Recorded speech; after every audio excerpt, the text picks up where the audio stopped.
Hello, good afternoon. Makalat po talaga sa likod ko. I'm sorry. There are papers that sometimes I'm reading, sometimes I use in preparing things related to application or our application for jobs here. Pero this would be a video about the common questions asked by immigration officers po at the airport when you're traveling abroad for the first time. Solo or in a group. So this is what I always hear whenever I face the immigration officers, be it in the Philippines or in other countries. There are always like 3 to 4 first opening questions that they ask an individual wanting to go out of a country. First is, saan ka pupunta? Where will you go? Sometimes they also ask, which particular city of that country are you going to? Yes, you already handed them your boarding pass, probably yung passport nyo or yung ticket na, or yung visa, I mean, ng country na pupuntahan nyo. But the officers would still ask you, where will you go? And mind you that they will be repeating this question 3 to 4 times, especially if you're already in the interrogation department. So, wag lang mataranta, just always answer the same country kung saan ka talaga pupunta. Why they do this? It's for them to double check if talagang yun na yung last stop mo. Kasi, by asking these questions over and over again, or these particular question over and over again, pag may mga iba na may connecting flight at hindi nila sinabi sa immigration officer, so they might have a slip of the tongue. Ay nako, sana talaga level na to. Paragi na lang talagang nangingiwi yung mukha ko kapag itong camera na to yung ginagamit ko. Anyway, let's go to the second question, and that is always, do you have a visa to the country that you're going to, or what visa do you have? Pero if alam ng officer na yung country na pupuntahan mo as a Filipino is free visa, I mean, as a Filipino, minsan hindi na nila tinatanong. So, nung first time ko pong pumunta ng Vietnam, tinanong ako if, what are you going to do there? Are you going to work? Are you going to... And then I suddenly stopped, like, of course I have a business working visa, so I'll work there. I already have a visa from the company, and I also have a contract. So, makikita niyo naman po sa passport. Pero hindi po yun yung sinagot ko. Sumagot na ako na yes po.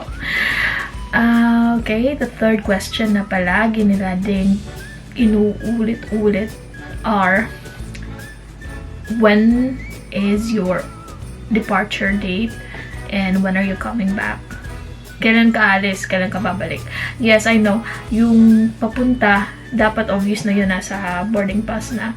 Pero again, sinasabi ng iba na it is somehow to catch someone who's not telling the truth. For example, may one stop pala siya papunta sa final destination niya, tsaka na hindi pa binook yung ticket. So, may chances po na magsislip of the tongue yung person na yun and can be caught in the act while in the process of being interrogated by the immigration officer. So, they always ask like, when are you going to go to this country? Or, when is your flight? And when are you coming back? And then, to follow up that question, they always say, or they always ask you, ilang araw ka dun? Don't be tricked by this question. Note the fact that you can have the same, categorization as to what travel agencies usually post, like, is it 4 days, 3 nights, 3 days, 2 nights? And by day, we count the daylight. By night, we count the evening ones. Okay? Again, if you go there, for example, it's 5 a.m. So it's counted as day 1, and then the night of that date is night 1. Usually, I mean not usually, but it's always the case na yung days po ay more than the nights that you'd spend there. It's not a 24-hour based count sa mga travel agencies, but the actual daylight and gabi. Okay, so again, how many days are you gonna spend there? Next, anong gagawin mo dun? So the fourth one should always be, if your again sole purpose is to visit alone, you should just stick to it. Bibisita ako and then know by heart the tourist spots that you would visit in that particular country.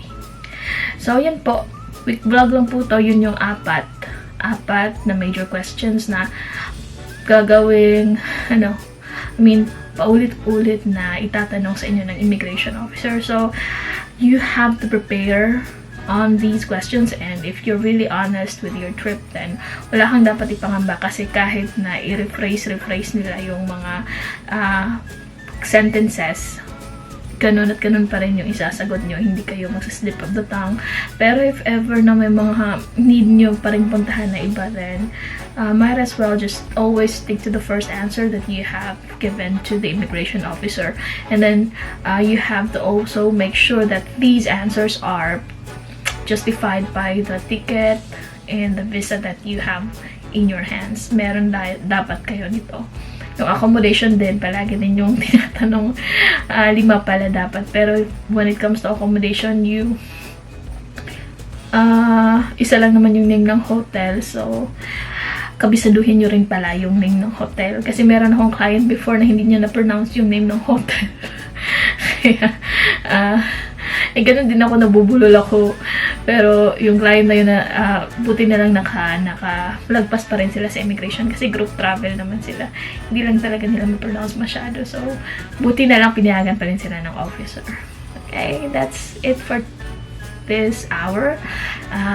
Hope I did give you some ideas on what to prepare. Or on what major questions are being asked by the immigration officers at the airport, especially for those first-time travelers abroad.